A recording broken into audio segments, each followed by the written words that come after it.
I didn't know you like soup. Because we watched Season 7, Episode 6, The Soup Nazi.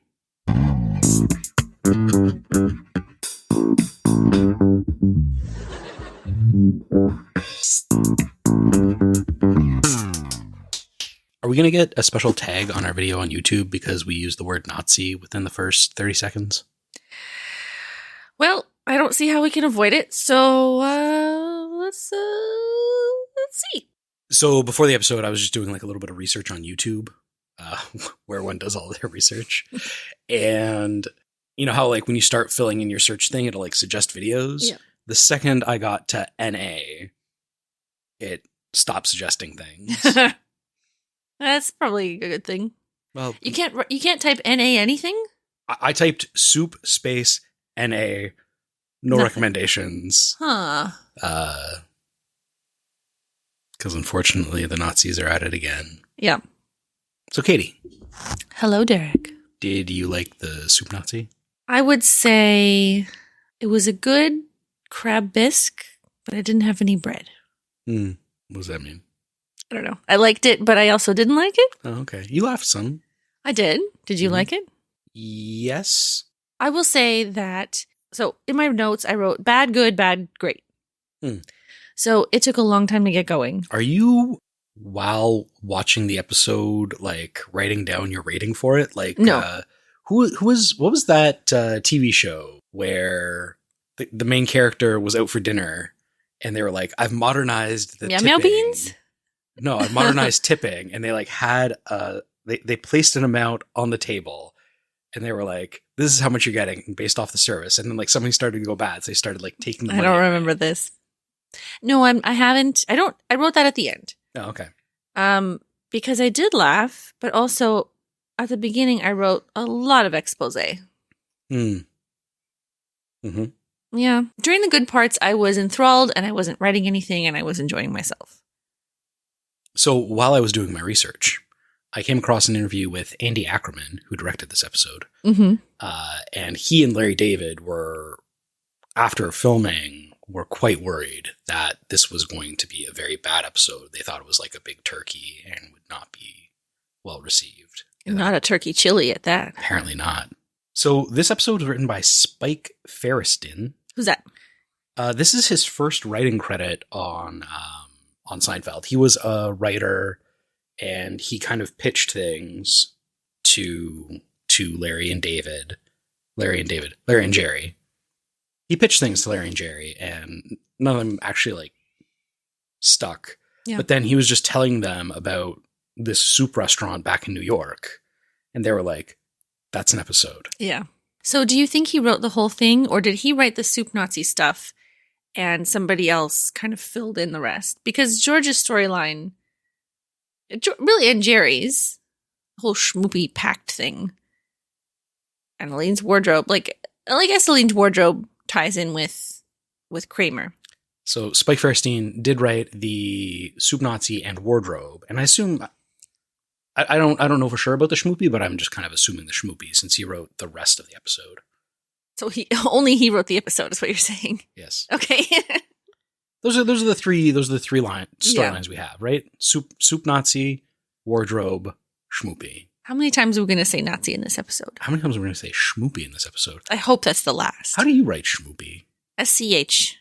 Uh-huh. MOOPIE. Yeah, me too. But you know what? I wrote it that way before I saw the synopsis. And that's the way. Sorry, no. I wrote SHMOOPIE. Schmoopy. And in the synopsis, it was like a schmoopy. So, yeah, I wrote it with a Y for brevity's sake at one point. I actually wrote it with a lot of E's at the end the first time because... You thought it was only going to be written down one time? Jerry and Sheila, schmoopy! Constantly. So this episode was, as previously stated, directed by Andy Ackerman, and it aired on November 2nd, 1995. Vulture.com ranked it as the 143rd best episode. Wow. Okay, you have to say what the review was. That's that. I thought you were going to say the best episode. That's crazy. 143, The Soup Nazi, Season 7. One of many episodes where the cultural resonance, no soup for you, overshadows the episode's just okay comedic material. George's annoyance at Jerry and his girlfriend Sheila's calling each other schmoopy is funny, but Elaine and Kramer's subplot just sits there like the armoire. They try, and fail, to move into the former's apartment. No, I disagree. I've obviously heard no soup for you, and I agree that it's overdone. People use it too much, and it was a cultural phenomenon. But it was the best part of this episode.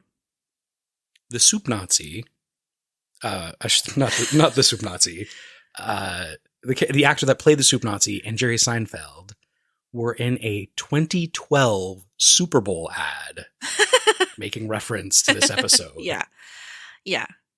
You don't refer to 143rd best episode of a TV show in a Super Bowl ad. Come on, Vulture. Like, if cultural significance isn't part of your ranking, what are you ranking? Why are you ranking the show at all? You're just ranking a show that has no cultural significance? You gotta rank Seinfeld episodes against every other comedy show. Oh my God. Who hurt you, Vulture guy? Larry. How many times are we going to say Larry? Tenenbaum? The actor that played the Soup Nazi's name is also Larry. What does your dad think about it? I'll send him a text and see if he gets back to me. Larry Fitzmaurice. Oh yeah, Fitzmaurice, the most pretentious name for a kid that doesn't like Seinfeld. What does Screen Crush say? Screen Crush ranked it at a much more reasonable 49. That's still low. You want me to read them too? Let me just get this one. Not really. Okay. Number 49, The Soup Nazi, Season 7, Episode 6. Of all the Seinfeld bits that became cultural touchstones, this has to be the most improbable. Suddenly, the entire country began yelling, "No soup for you!" whether they were eating soup or not. Larry Thomas's stingy soup master is on the Mount Rushmore of one-and-done Seinfeld guest stars, asterisk. But the episode as a whole is dinged a bit by the so-so subplot about an armoire that's been left out on the street that Elaine wants and Kramer agrees to protect. I sort of agree with that. I put an asterisk in there because this is one of two episodes that the Soup Nazi appears in. Oh. How could they get that wrong? Screen Crush. I don't know. Do better. What does IMDb say? IMDb ranks this as a 9.5 out of 10. Wow. And the number 2 best Seinfeld episode. See, I think that's too high. Just really quickly, let me... Those are the people's... This is the people's vote. Yeah, the people's champ. So Screen Crush ranked the opposite, where George does everything that is not natural, as the number 2 best episode. And Vulture.com ranked The Subway from season 3. What? Number 2 best episode. Get Okay. That's a bit of an overreaction. That was a terrible episode. I don't know if it was a terrible episode. I think it was definitely too high for number 2. Of note, it ranks the opposite as the number 3 best episode. I guess at the end we'll have to compare those. So, who are the guest stars? So we have a couple of returning guest stars. Heidi Swedberg playing Susan, Wayne Knight playing Newman, and Steve Heitner playing Banya. However, we also had Alexandra Wentworth playing Schmoopy / Sheila. She was in It's Complicated, Jerry Maguire, and Office Space. Who was she in Office Space? Anna. Who's Anna? I think it's, his girlfriend. I think it's his girlfriend. Jennifer Aniston? No, that's the girl that he's like has a crush on that works at Chili's? TGI Fridays or Chili's or whatever it is. Okay. TGI Fridays? I think it's TGI Fridays. Okay, but who's Anna? think that's his actual girlfriend, or who he's like recently broken up with, or his ex or something. I don't remember her at all. You should watch that. What was the other reference to Office Space the other day? The guy who's the main guy. Yeah, because he's in a new show that people were telling us about. Loudermilk. Yeah. Okay. Tied a ribbon on that. Larry Newman? Larry Newman played the Soup Nazi. Do you want to know the character's actual name, or should we just continue to refer to him as? No, I want to know what his scripted name is, his government name. So that's not revealed until his second appearance. Oh, okay. You gotta tell me. Yevkesen. Huh. So he's supposed to be Georgian?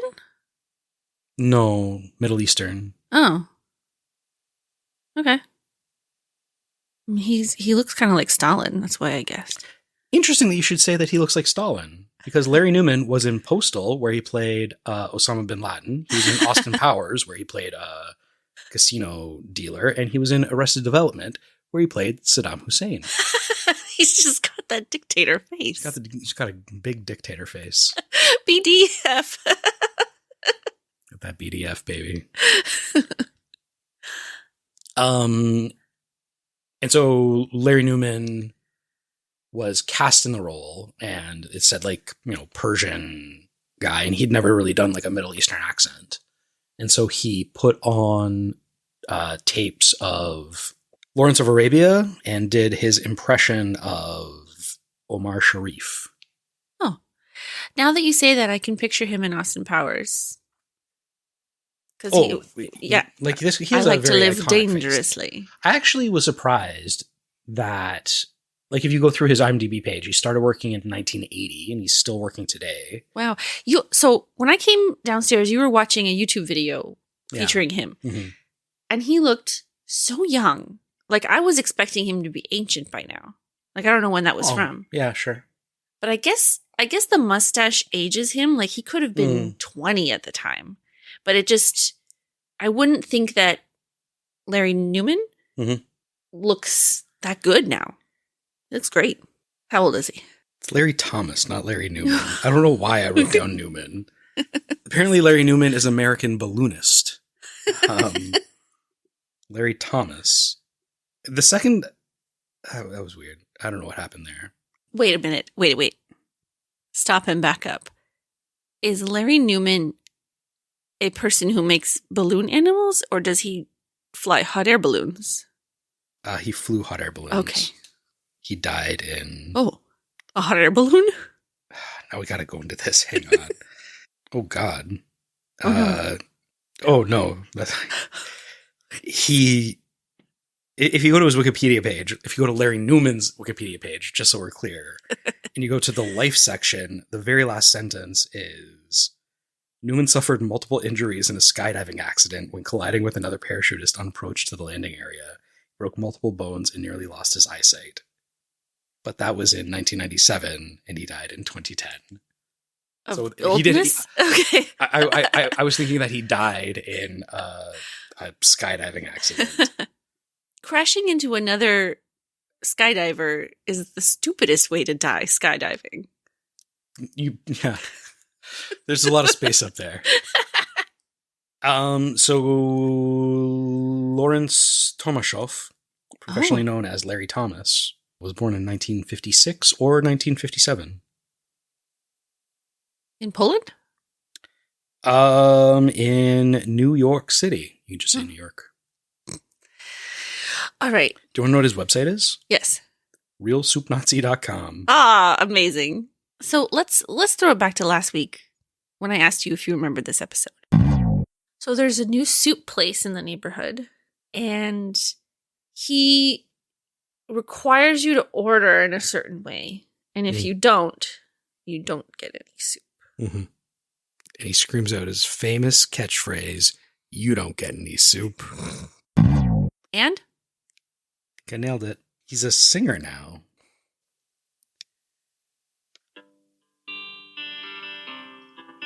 This Collective Soul?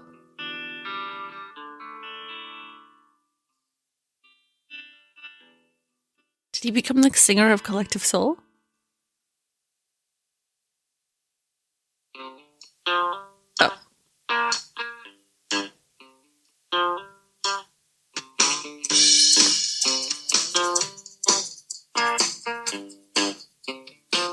In all my life, this is the craziest time. I feel my mind balancing on the edge of a dime. I'm all alone.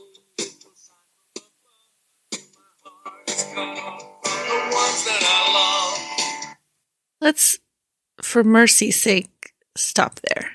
That was a song about called An Ode to Quarantine. Oh, sorry, A Simple Song of Quarantine. Okay, I'm going to read the synopsis. I'm not the guest stars. John Paragon played Cedric. What's that? He was one of the street Gay toughs. thugs? I said toughs, not puffs.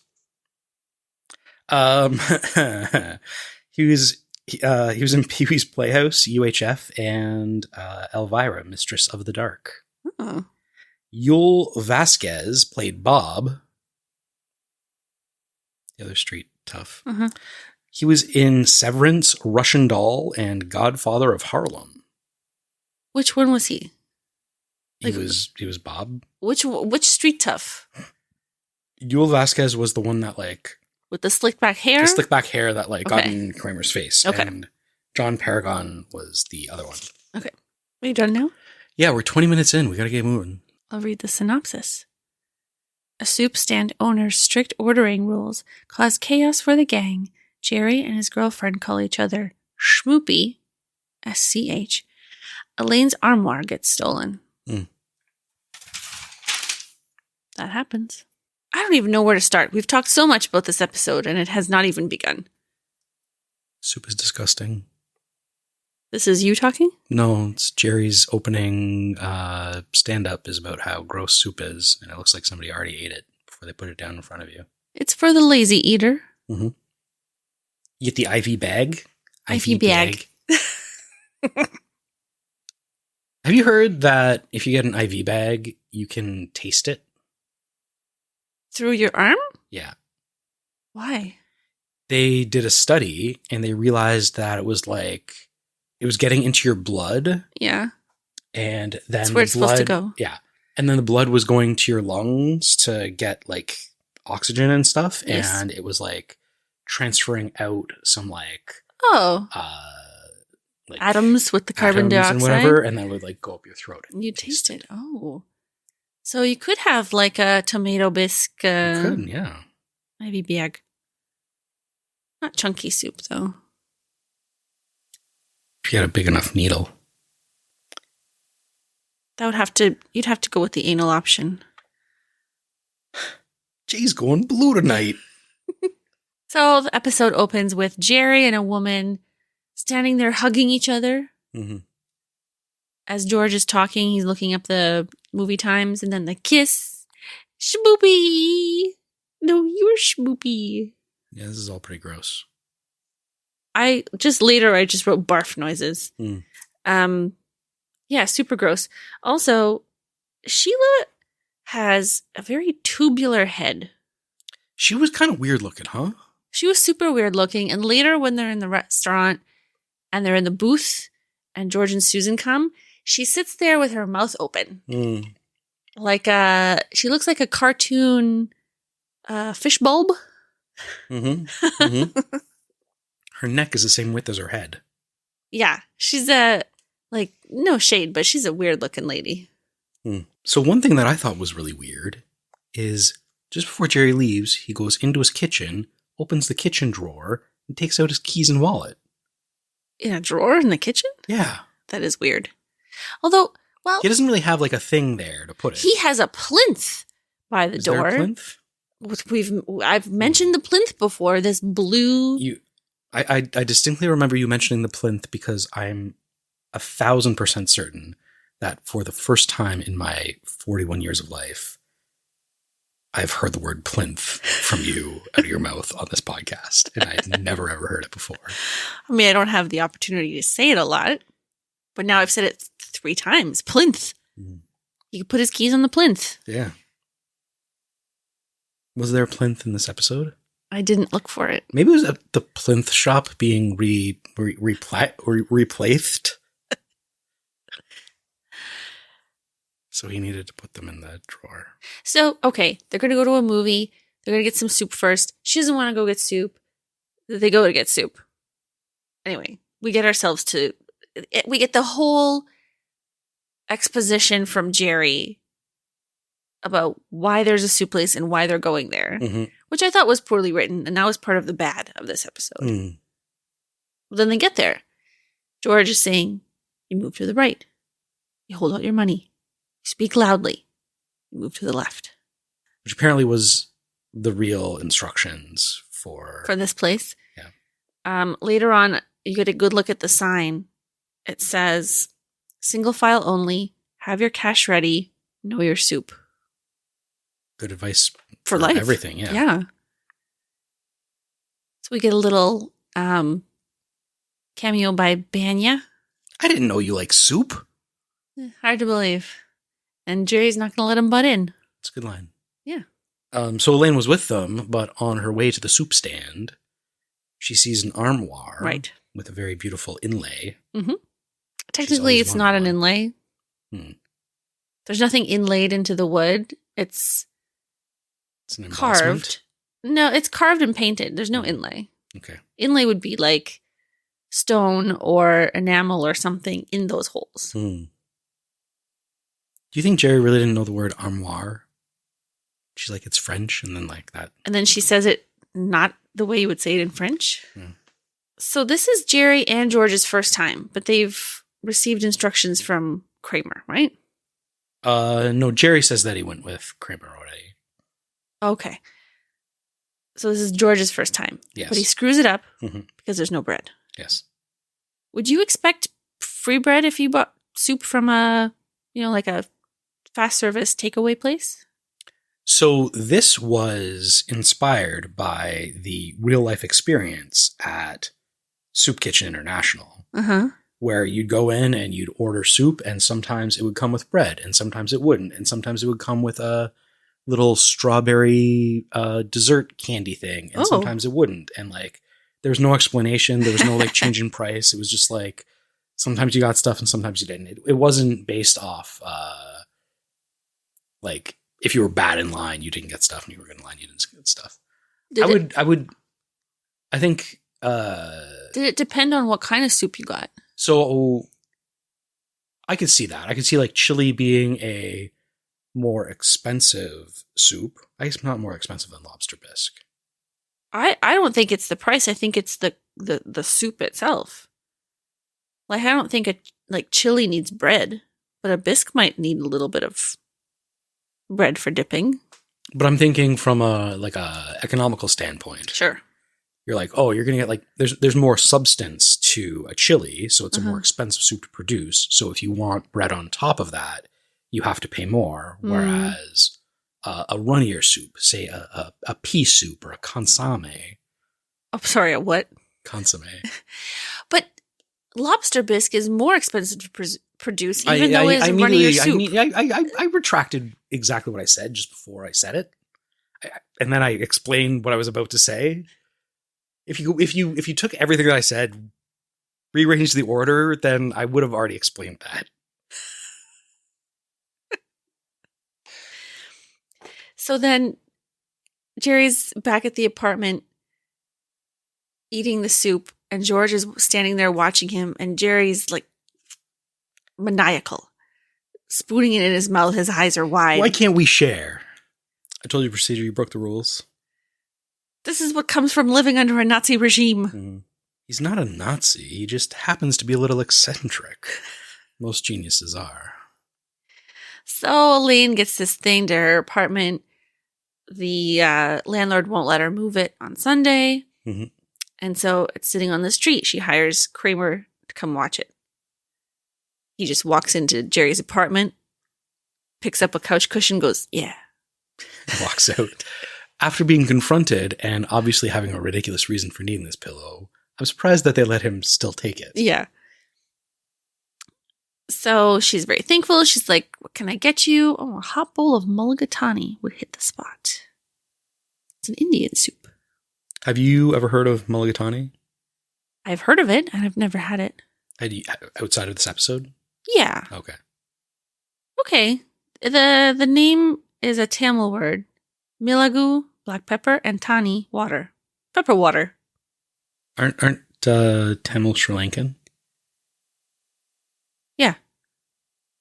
So shouldn't we call this a Sri Lankan soup? I guess so. Indian soup? Oh, no, it's from Tamil Nadu, India. Well, I guess Tamils are a large ethnic population.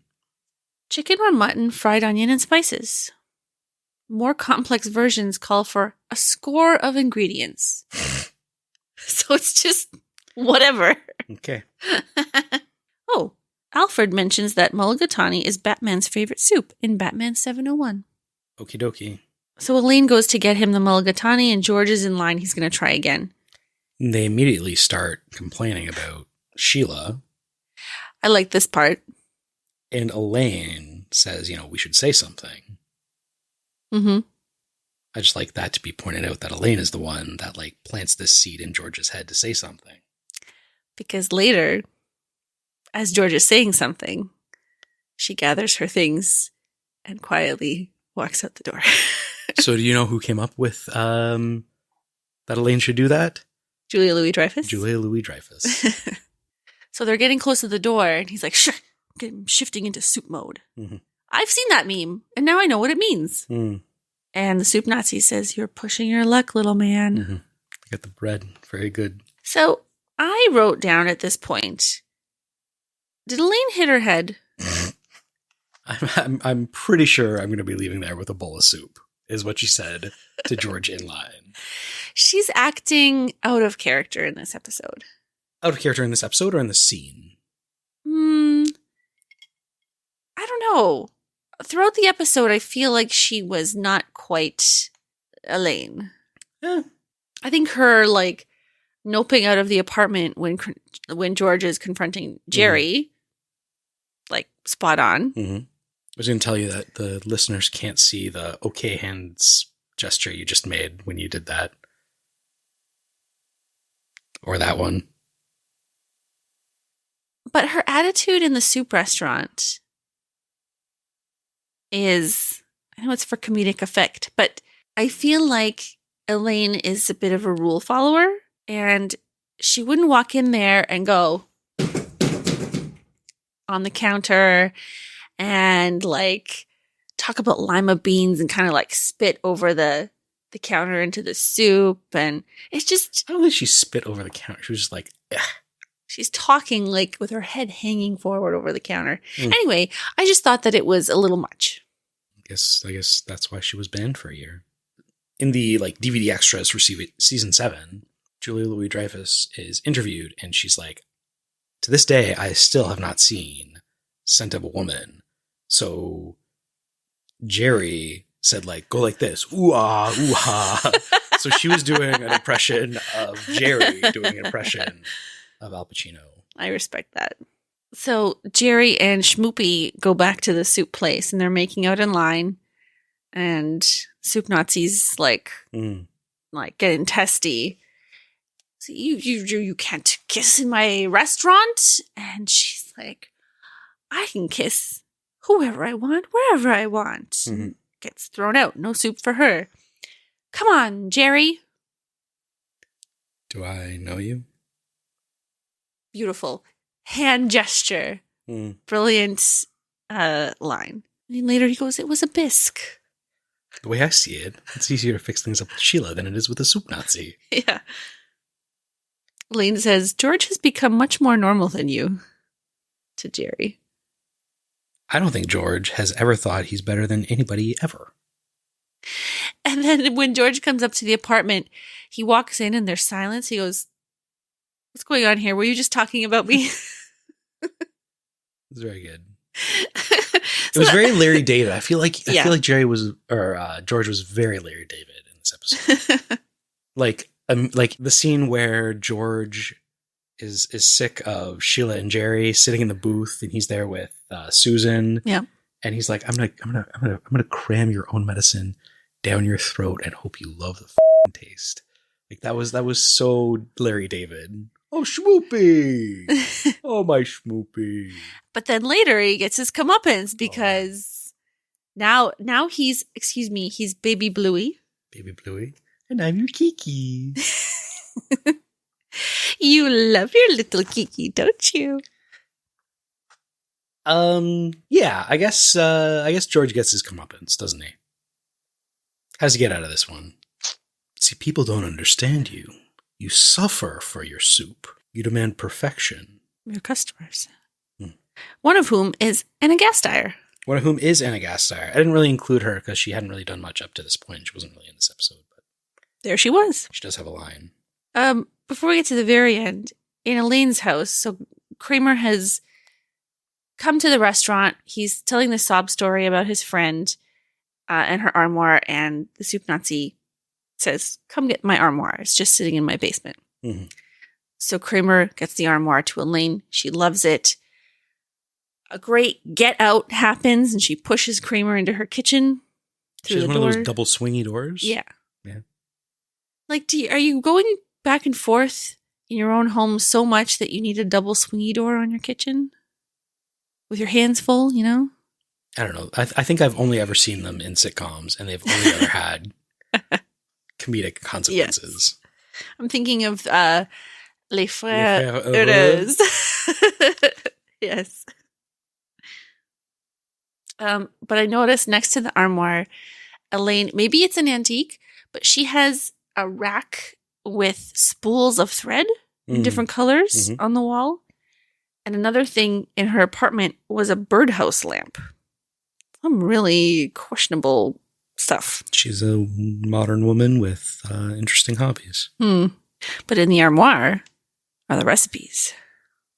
If I would have known it would have been for you, I would have taken a hatchet and smashed it to pieces. So why doesn't Elaine do what she did, bring the recipes to the restaurant, and then just put them in her purse as collateral so she can come and get soup whenever she wants and can act however she wants, and everybody can still keep having soup? Right? Why wouldn't she just use that power play to her advantage and then always get soup, maybe even for free? Well, here's the thing. While I think this will ruin the soup Nazi's life and make him go out of business, there'll be more good soup. Like if she's selling the soup and she's like publishing the recipes, you can get more soup everywhere. So I don't really understand why Newman and Jerry are all upset about. They're like, shouldn't they be like, give me the recipe so I can make my own soup at home, and I'm not paying exorbitant prices for this soup. I did laugh so hard when Jerry meets Newman on the street in the tag, and Newman is panting and running and freaking out. And he said he's leaving the country. He's moving to Argentina. It was very good. It's so good. Perfect. Yeah. It's so good. I'm like almost tearing up. It's so good. That's all I have. What else do we want to talk about? I mean, you don't want to talk about the guys that stole the armoire? I mean, there's not a whole lot to say. Well, we'll talk about it when they come back. Oh. So Spike Fairstein, he was having trouble with the script, and he was like, she has this armoire.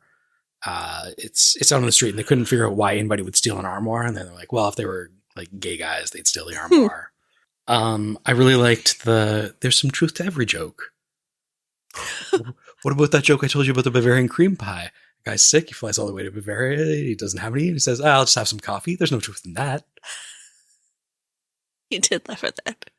Oh, what a great line. It was like so fast. And you're like, what the is he talking about? It was just so funny. Oh my God. Oh my God. Oh my God. So do you want to talk about the soup Nazi? I thought we did. Do you want to talk about the real life soup Nazi? Yes. His name was Al Yagana. He was Iranian. His kitchen was, or his restaurant was Soup Kitchen International, and it was on 55th Street. Can I interject? Mm-hmm. Do you remember the restaurant downtown-ish that was called World of Soup?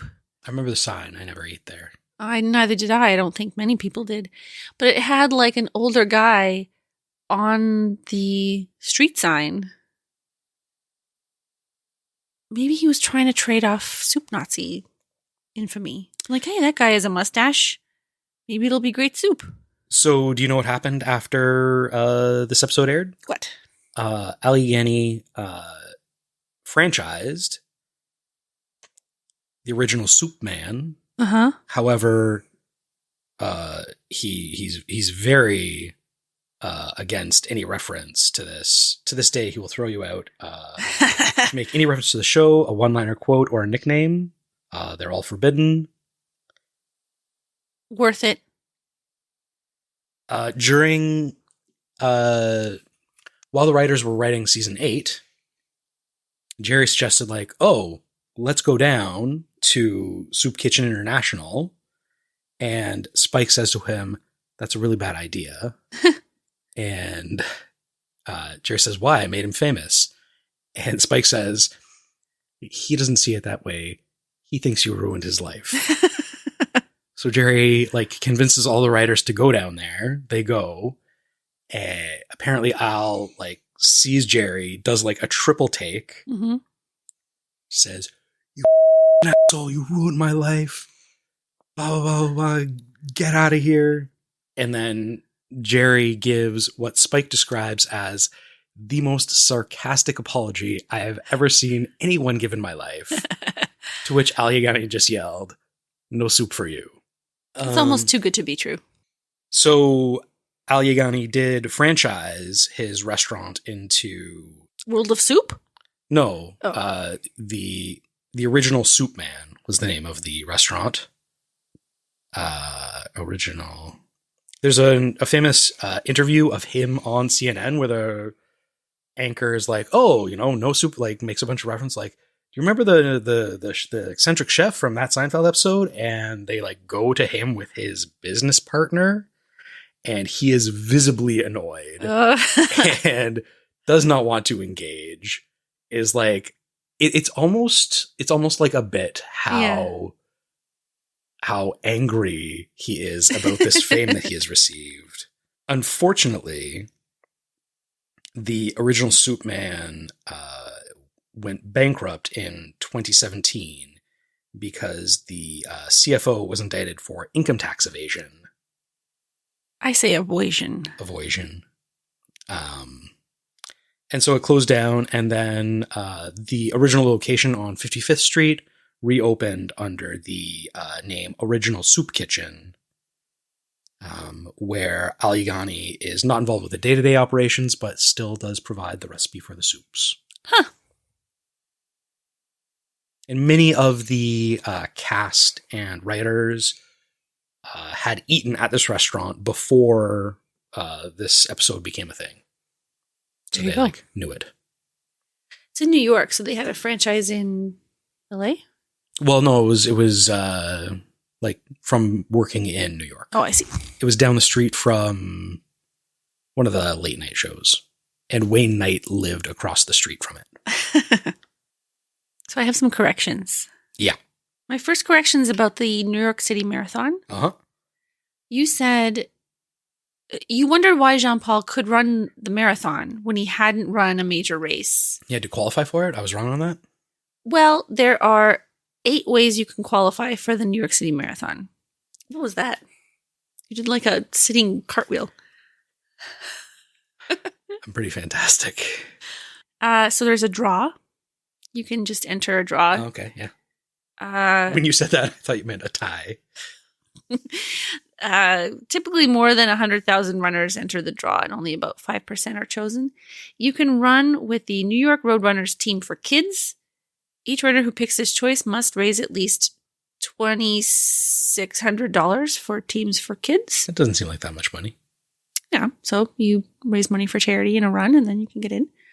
Run with another charity, but the amounts are higher for like other affiliated charities. You can book a tour. If you are not from the United States, you can book a marathon package that includes race entry. Huh. You can run a fast half marathon or full marathon. Any. So, unlike Boston, the New York Marathon doesn't require runners to have run an earlier race in a certain amount of time to compete. But some fast runners can nonetheless bypass the lottery by running fast anywhere else in that year. Okay. So, okay, that's a confusing one. Run really fast, you'll get in. If you have a good time, if you have a good Yeah. PB, you can get in. Yeah. Yeah. If you run the race 15 times, you're guaranteed entry for life. Oh, wow. Mm-hmm. Complete the 9+1 program. So this is a common choice for people who live around New York. In a calendar year, if you run 9 New York Roadrunner races and you volunteer at one event, you get an entry. But what happens is that people run the races and they're like, okay, now I got to do my volunteering, and all the volunteering spots are taken. Oh, no. So that the wiki was like, volunteer first, then run your races. Or you can run it virtually. There are multiple virtual options in the past few years, probably because of COVID. And if you do it, then you get a guaranteed entry the next year. Okay. On a treadmill? Yeah. Running on a treadmill is terrible. It is, but if you can if you have a verifiable time, Okay. then you can run it for real. I don't know. There you go. I thought that was interesting. My other correction, I really messed up, but I have a famously bad memory. The drawer microwave. Yeah. Yeah. Okay. Yeah. It was not $15,000. No, it wasn't. You were very adamant that it was $15,000, and I did not think I could press the issue, but I did not think it was $15,000. Okay, so you were right. You were right. It was like $2,600, $2,500. Yes. Yeah. But I got a hot take on the drawer microwave. Is it so hot that you need to You gotta let it sit for a bit, or wrap a towel around the top of it before you pick it up. Hot take. You should have put it in the microwave for a less amount of time. You put it in for 2 minutes and needed 20 seconds. Okay, let me finish. Lawyer, listener, Tom, and Amy have a drawer microwave. Okay. Tom said, I was going to say, he said it was life-changing, but that's going a little too far. He said, your knees will thank you because you don't have to bend down to get stuff inside. You can just, it's just there, right? So you can open the drawer, stir things, right? You don't have to bend and reach, I guess. I feel like I would spill the out of stuff I put in. You put a bowl of soup in there to heat up and then you slam the drawer shut. It would go everywhere. So maybe don't slam the drawer shut. I only slam drawers shut. He sent along a video. So you can see the smooth action. Oh no, I already watched it. I can't show you. He said it to play once. Oh. Anyway, it's got smooth closing. You're getting your research on Snapchat here? What's going on? I got a very helpful photo and video that convinced me the drawer microwave is the especially for tall people. Not for $2,600. I guess. Definitely not for $15,000. Look, I said I'm sorry, okay? I have a distinct memory of us being at the store, the guy telling us, the salesman, recommending it, me being in my head, this is a ridiculous amount for a microwave, us leaving, going home and talking about it, and me being you being oh, they look kind of interesting. And I was like, did you see how much they cost? And you were like, no. And I was like, and then you said $15,000. No, I said $2,600. You were like, oh, no. So I was really surprised when you now had invented that you knew that they were $15,000 and I had the price wrong. Look, I think we can both agree that we are unreliable narrators. My number was accurate. I am an accurate narrator. Accurate and hilarious. Anyway, it looks nice. Hell accurate? Another hell accurate episode. I don't know. I still feel like it's impractical. Never having used one, I have strong opinions that it's the wrong way to go. I don't know. It's probably fine. Whatever. Go on. One thing I didn't really like is that the panel like moves in and out to push the buttons. It looks convenient because the whole thing is flush and then like you poke it and the panel like folds out. So you can push the buttons from standing up. You don't have to crouch down. That's fair. But I would worry about that thing not latching, not coming out. I don't know. Just another thing that could break. All right, let's move on from microwaves. Okay, that's it. All right, what's next episode? The secret code. Well. Bosco. Am I finally going to understand this drag name? I don't know, maybe. It's chocolate sauce, right? Bosco is chocolate sauce. We saw it once already. George has it on his shirt. Oh, yeah. He has, he confronts his date who... Yeah. Took him to a weird art exhibit in Brooklyn. Yeah, that was what, season 2? Yeah. 3? So what's this about? This is about George's secret code is Bosco. Okay. Well. Good luck. And bon appetit. Bye. Believe it or not, this is our podcast. Please subscribe at the end. If you subscribed, we would be happy. Please subscribe to us. Believe it or not, it's our podcast. Is that a Seinfeld reference?